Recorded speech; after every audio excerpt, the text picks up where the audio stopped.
Joining me now, a member of the Senate Armed Services Committee, Democratic Senator Jackie Rosen of Nevada. Senator, as you watch the images of the dignified transfer, what questions do you still have for Secretary Hegseth? Well, first of all, thank you for having me. And, you know, this is such a solemn day. We can never, ever forget. These are just not numbers on a paper or a spreadsheet or something to be just flashed on a TV screen. This is someone's beloved. This is their child, their husband, wife, their parent, their friend. And the cost of war, this is what it looks like. And so for those families to respect every man and woman who has served and is serving now, we need to do everything we can in diplomacy to make sure that no more dignified transfers have to happen. And Gary Peters, a veteran himself, is exactly right. We have to do something, and Pete Hegseth is unqualified, unempathetic, and unsympathetic to what's going on. And we have to get real answers and real solutions to end this war so we don't hurt any more families. Secretary Hegseth revealed the war has cost $37.5 billion. Do you think that's an accurate number? Well, I'm not sure that's an accurate number, and some of the problems we're having with Secretary Hegseth, in fact, the entire administration, is that they won't cooperate with us. They won't provide us information. They won't tell us what they're using, how they're using it, what they've used up.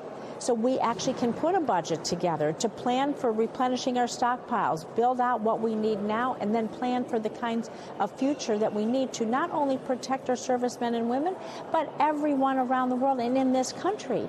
And so it is incredibly important that they cooperate with us. And all we get from this Secretary of Defense and his folks that work with him are just, all they do is just spit back at us, spew at us every day with hate and with no answers, whether you're Democrat or Republican.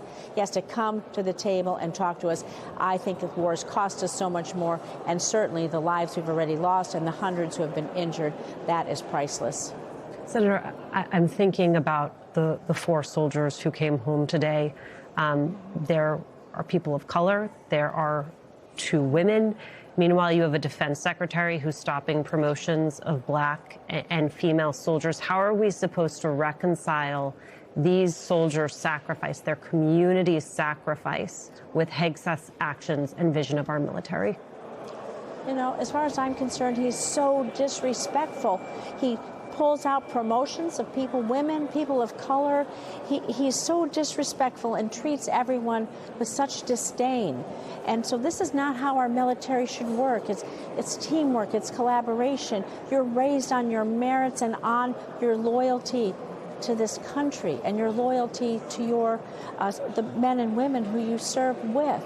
And so every day in every way he shows just how unqualified he is in temperament, in demeanor, in intelligence. All he wants to do, and I've said this before, is just, well, blow stuff up and show the pictures.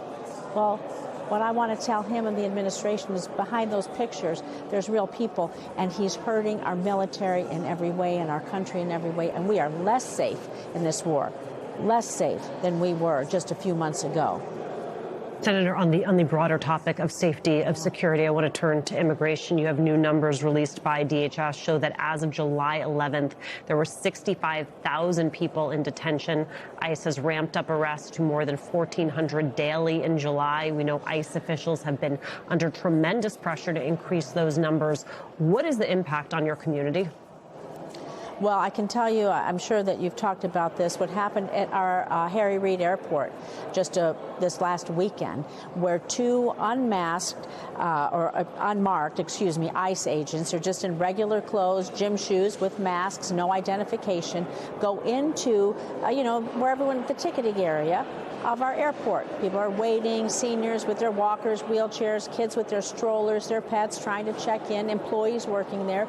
They run and they tackle an elderly man. He starts screaming, help me, help me. He doesn't know what's going on. People around don't know, is it a shooter? You're at an airport, the most stressful place ever. A huge huge section. Who knows if they would have started shooting, who they would have hurt? And so this is 100% unacceptable. Again, the DHS under Secretary Mullen is still acting without impunity, with no name plates, or no name badges, with no body cams, with no training, no identification, and not even collaborating in our airports. When is it going to stop? So we have this with our military, we have this with our immigration. People are going to be afraid to go to the airport. What about the folks that work there?